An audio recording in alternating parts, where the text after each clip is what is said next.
guddiga doorashooyinka iyo xuduudaha ee Jubbaland. warbixin arrinta ku saabsan Kismaayo waxaa inooga soo diray waryahana Axmed Caydiid.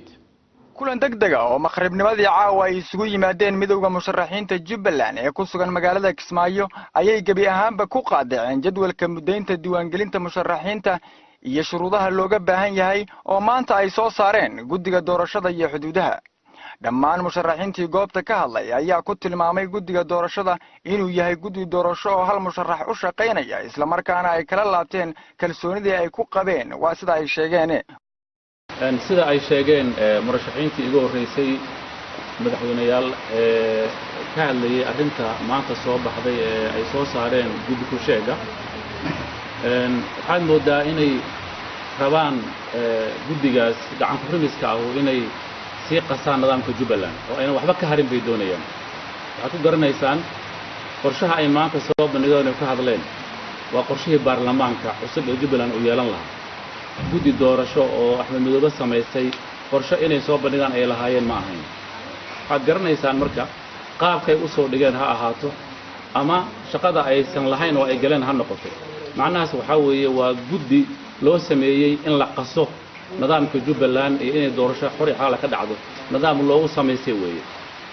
waxaan la aqbalaynin oo marna aan yeelin waxay tahay oo aan diidanahay guddigaas gacan ku rimiska qoraal uu soo qoray iyo nidaam uu soo dejiyay marna ma aqbalayno namana quseeyo.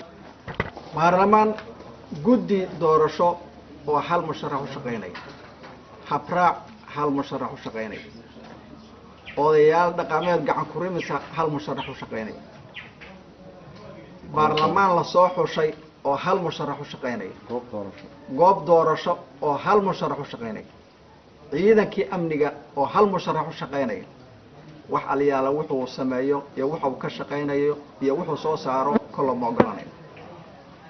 taas waa qodobka kale waxaan u sheegayaa oo uga digayaa dawladda Soomaaliya iyo dhammaan beesha caalamka inay indhaha ay ka qarsadaan waxa ka socda Kismaayo waxa ka socda.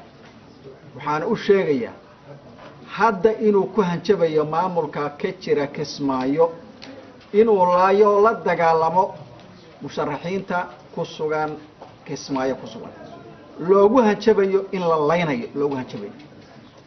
waxaan leeyahay doorasho xor iyo xalaal annaga qabanayna guddi habraac dhaba soo saarto oo doorashada annaga samayn doona insha Allah taala. waxaan leeyahay intii hore saaxiibaday baan ku raaxsanaa intaana waan horay baan inaan cadeeyo oo koobo ayaan maarta ku talagalay.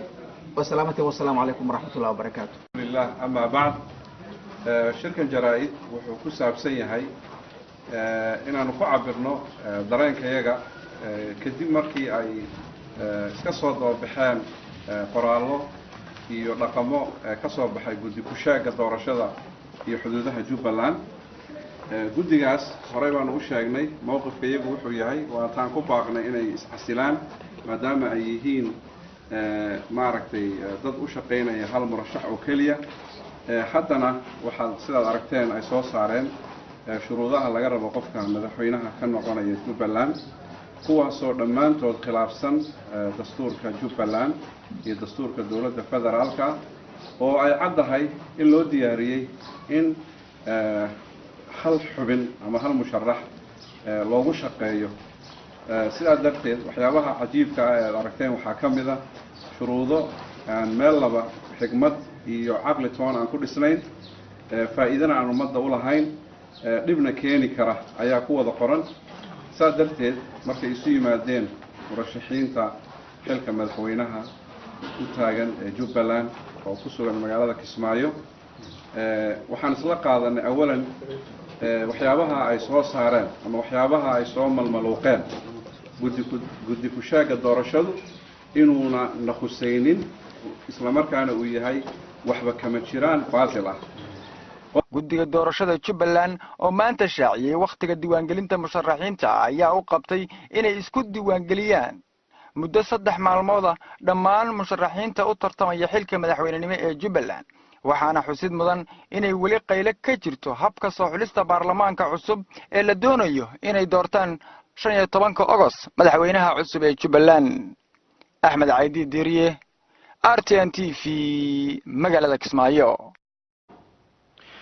puntland haddii aynu eegno xukuumadda ayaa waxa ay xoogga saareysaa sidii looga hortagi lahaa deegaameynta dhuldaaqsimeedka waxaana madaxweynaha puntland Saciid Cabdullaahi Deni uu arrintaas u xil saaray wasaaradda dhowr ah si ay uga howlgalaan go-aankaas waxa uu ka soo baxay shirkii golaha wasiirada ee Khamiis